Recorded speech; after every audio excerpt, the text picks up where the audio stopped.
Well, hello everyone. This is Steve Reisner from TopGunFutures.net and HitAndRunCandlesticks.com. This video is going to cover the configuration of NT7 using both the NetPicks Counter Punch Trader CPT and a generic version of a similar system that we have developed in-house.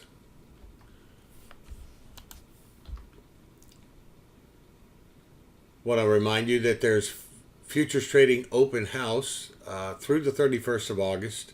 You can reach us by hitandruncandlesticks.webinato/room3. No password required. So come and give us a look-see. All right, this is the NetPicks version of Ninjatrader 7. You can see in here, I'm going to go over the configuration and then I'll describe what you're going to see. Well, let's see. I want to first go over the data series.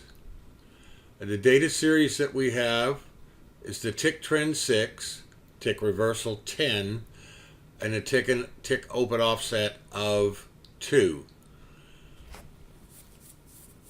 What this does is this is used for the NQ, the NASDAQ, and for the Dow. We have a different set of configuration numbers for the Russell, the RTY. We use 4, 8, 2. Other than that, we have everything pretty much the same across the board. And I guess 8 is probably the best number that we had there. I remembered something different, and NinjaTrader 8's just a little bit different. We go back about 5 days and use instrument settings on the session template. You auto scale to true, so you make sure that everything is on the display. The display in data box should be false.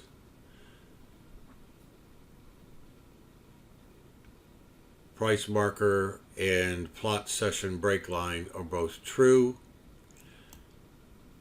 And then it's your choice whether you have the trades displayed or not. My default is do not plot trades because I won't need to know that for myself. When I am doing a presentation or moderating, I will put text and markers both on so that you can see where my executions are after the fact. However, for individual use, I recommend do not plot. Okay. All right, that's it for data. Let's go under indicators. And then we'll show what the indicators are. There are only just a few here. And we have the NetPicks signal line. And it's set, the default is 9. Calculate on bar close should be false because I want it to calculate the signal line up to the exact minute that I'm looking at. Input series is, panel 1, 256. I don't want to go back an infinite amount. Auto scale, I can use it on false. Displacement of 0, meaning I don't want it to be before or after on time. There's no need for me to show it in the data box. I don't need to have a label on it. And the price markers I also don't need because I can see where that line is. Now, on the signal line, my color that I use is blue. That may or may not be the color that is default, but it shows up much better with a wider width than normal. I show is 2. All right. The NetPicks chop indicator down here at the bottom, I call it the momentum indicator. What we use is the default 25, 270 with the chop histogram of 25, fast signal of 1, slow signal at 5, and the chop length at 20.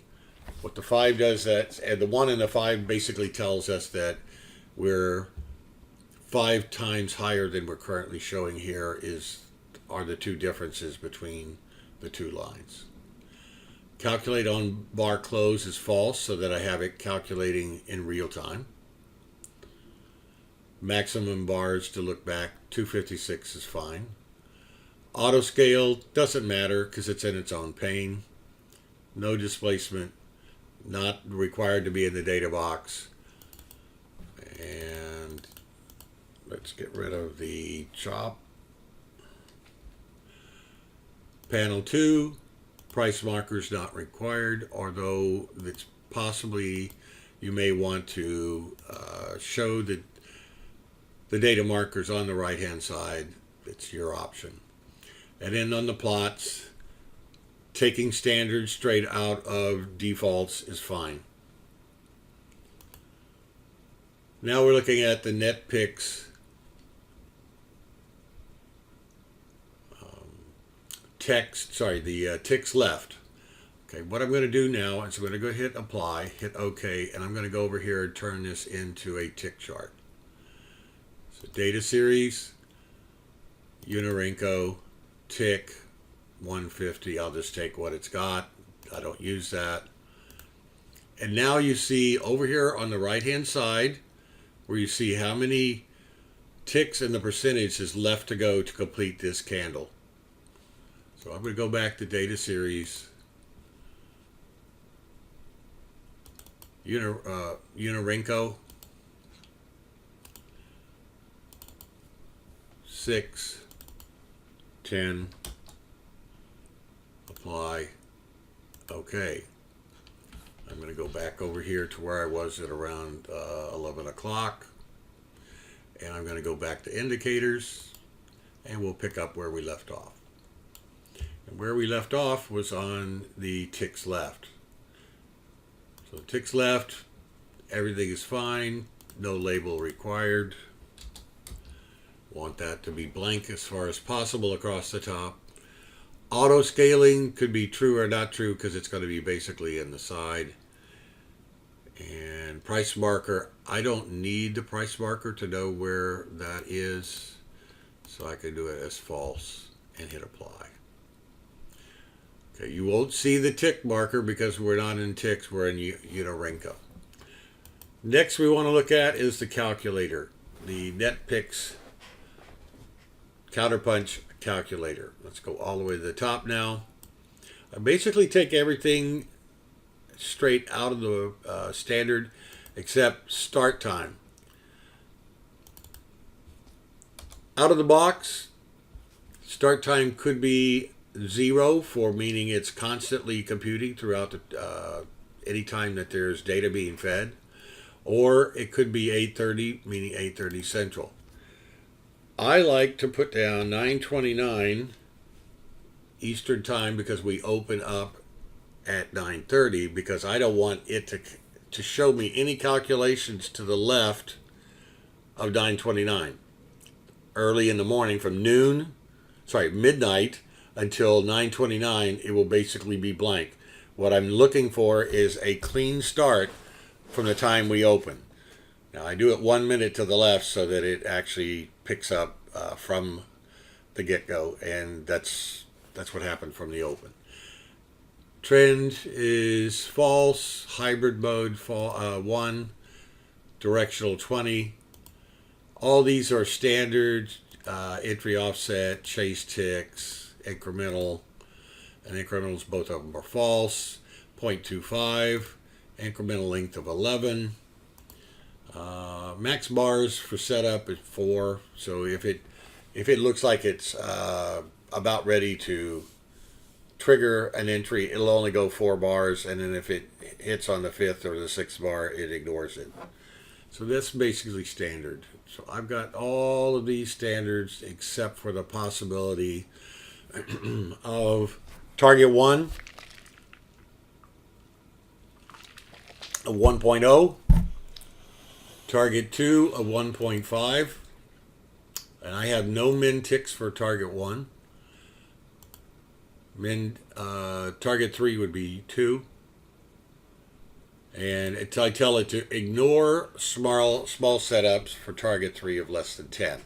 Now, that number could be adjusted. That's what's straight out of the box for me. But you could make that one 20 or 30 or whatever you do. You'll get fewer signals, but that's for target 3, not target 1.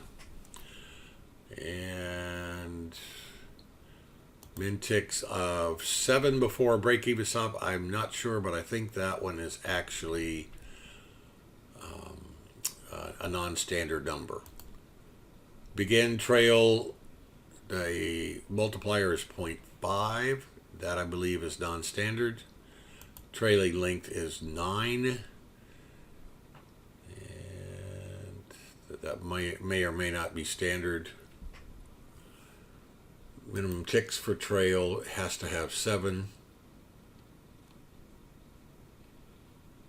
And these are all, the signal length is 9. All the chops are listed there. These colors are probably a little bit different.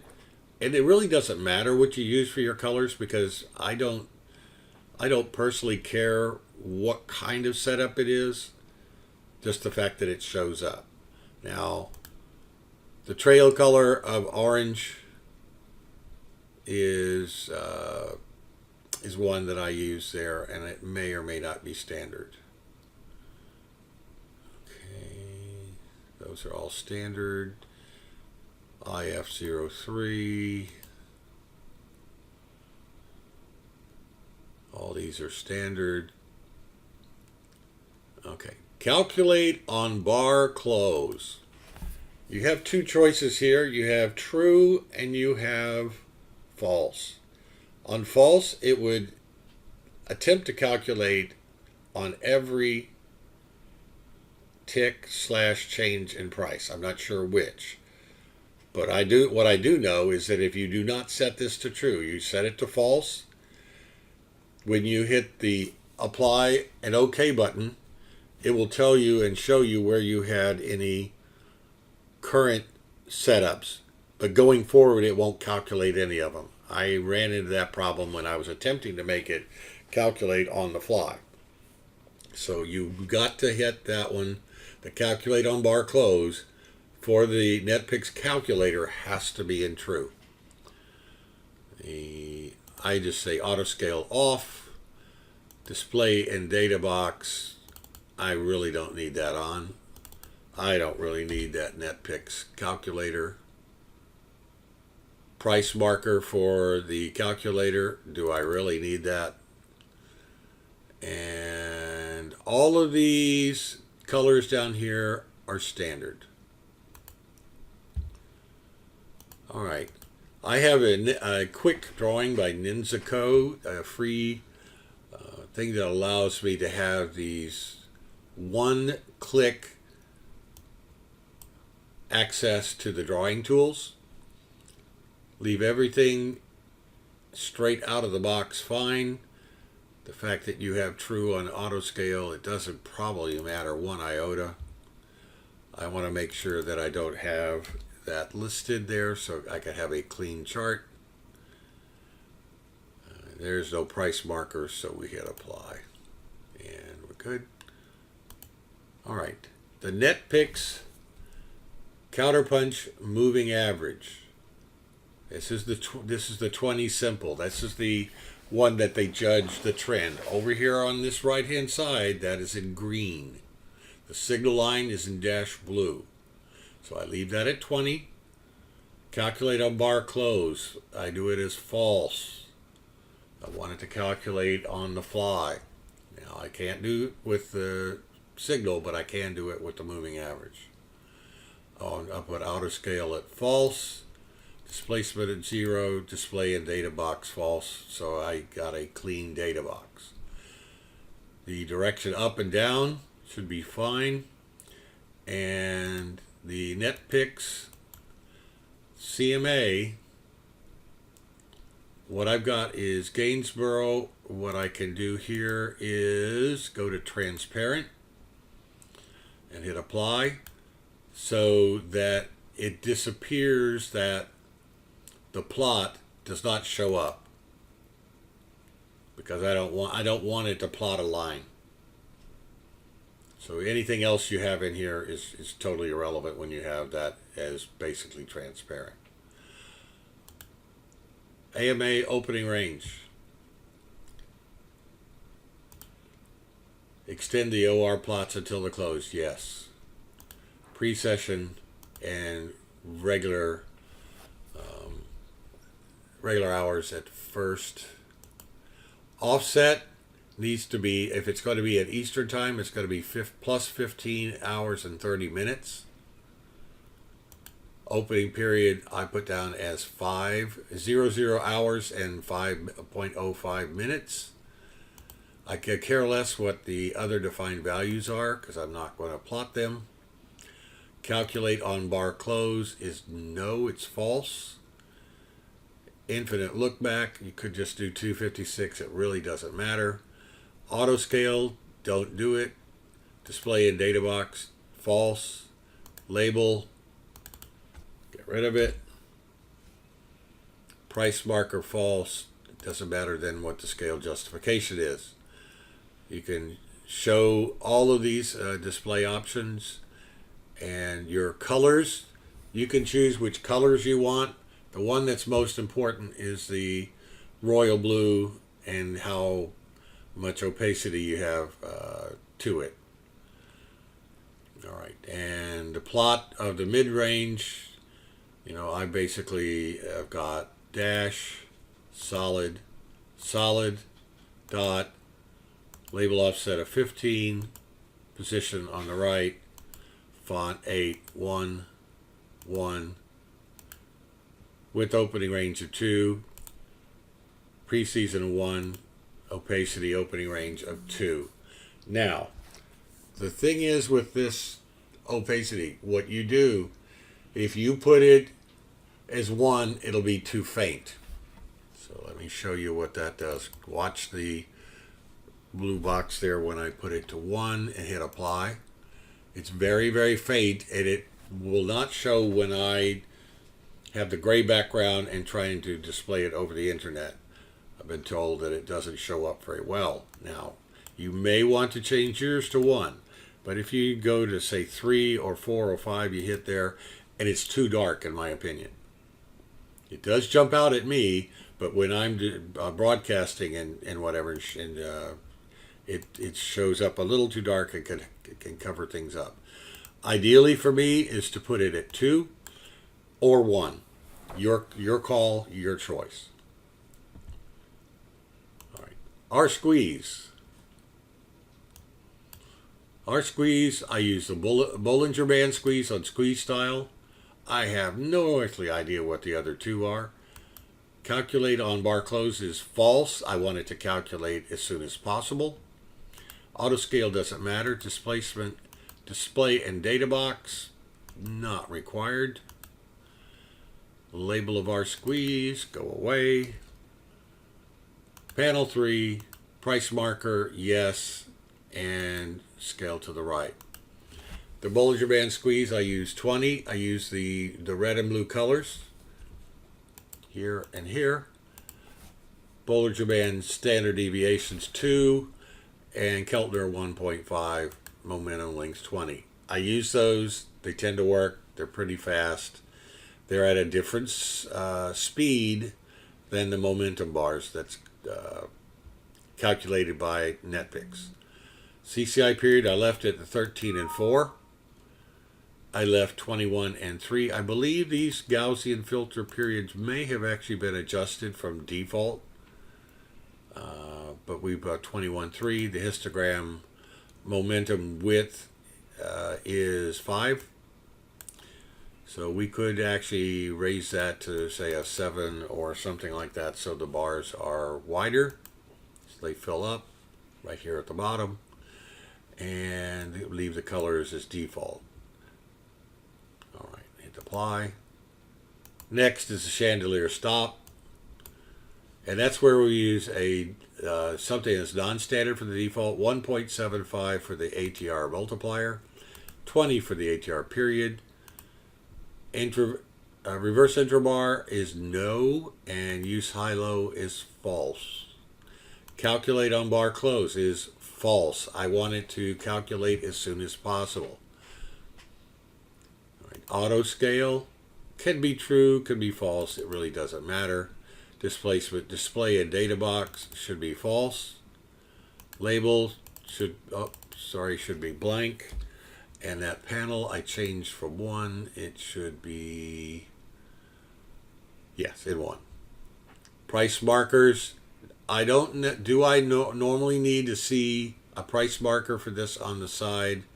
More than likely I do not. I'm going to use it off of the chart itself. Right, doesn't matter then. You can decide whether to show the arrows or not, but looks what happens when I actually do show paint bars and hit apply. It messes up the colors there, so do not do that. Hit that to false and apply, and your candles will appear normally. And take the downtrend of royal blue and orange. Dot dash dot dot 3 2 1, and I don't use sound alerts, so that's fine.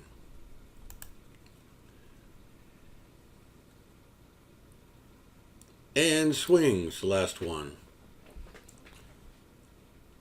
Out of the box it comes as 5. The 5's too much for me, I use the 3. Calculate on bar close. I use true. This is one of those that I definitely want to make sure the bar closes so it doesn't start appearing mid-bar. Input series, look back, auto scale. You could say true or false. It really doesn't matter. Displacement, display in the data box. Don't need to see the swing there. And what have we got? Panel. Price marker false, and the swing high, swing low, those are default. And I need to go up to the NPCPMA and go up here under that and delete that and hit apply. And now we have a clean top of the. All right. That is the standard configuration. Now you're going to look now in Ninjatrader 8. I've got the difference between the bars that when the signal line is above the 20, it'll be filled in with a green. When we're going down, when the signal line is below the 20, it'll be shaded in red. And I changed the colors of the candles based upon whether they're going up or down and above or below the 20. All right. So that's basically the configuration for Ninjatrader 7 if you have Counterpunch Trader. If you do not have Counterpunch Trader, and you're just using Ninjatrader straight up, data series is still the same. But what changes is the fact that you don't have all their indicators, you have something different. The chop filter is free. We use the same parameters as we did with the other. Drawing is available. Opening range is the same. Bar timer is the same because it's the ticks left, but it won't show until we go to ticks. For the signal line, I use the 9 volume weighted moving average. what I've done is I've compared what their signal line is versus mine. They're pretty darn close, but they're not exact. SMA of 20, still the same. I used a swing of 3, the same. Bollinger Band squeeze, R squeeze is the same. Chandelier Stock is the same. Set Ninjatrader trades to priority high. That should be available in both of them. I don't think I actually put that in the NT7 with the. And what that does is that makes your CPU and operating system prioritize giving Ninjatrader the first priority, first dibs on any computation. Volume profile should be on both of them, I believe. I've not been highlighting volume profile very much here lately, but I'll get into that as we go along. There is a MA multicolor, and basically what that does is that changes the 20. Going down will be red, and going up will be blue. So my SMA of 20, notice right here it is transparent. So in fact, one would not necessarily need this. I could hit remove and apply, and it didn't change anything because the MA multicolor is being calculated here. Now, what I did is I had the net picks counterpunch moving average 20 listed there so that you could actually see that. That could be removed. And hit apply. All right. And so that was superfluous. Now I could go into here and just to show you net picks calculator, the signal line, excuse me. I'm going to go ahead and apply the signal line 9 and everything's the same.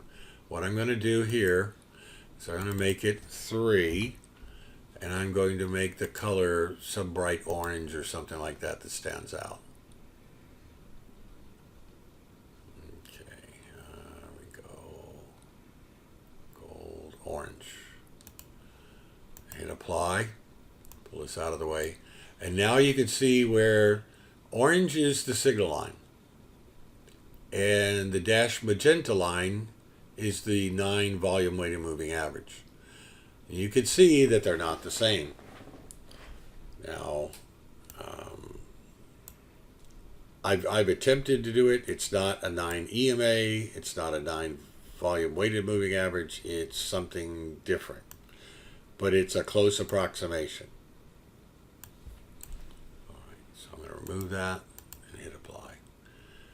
And so there we have the configuration for Ninjatrader 7 for if you have Counterpunch Trader CPT or if you do not. All right, if you have any questions, feel free to send an email out to me. Let me get my intro slide out there again. And my email address is topgunfutures@gmail.com. Topgunfutures, no spaces, @gmail.com. Look forward to having you guys in our room. And you guys have a wonderful day. Take care.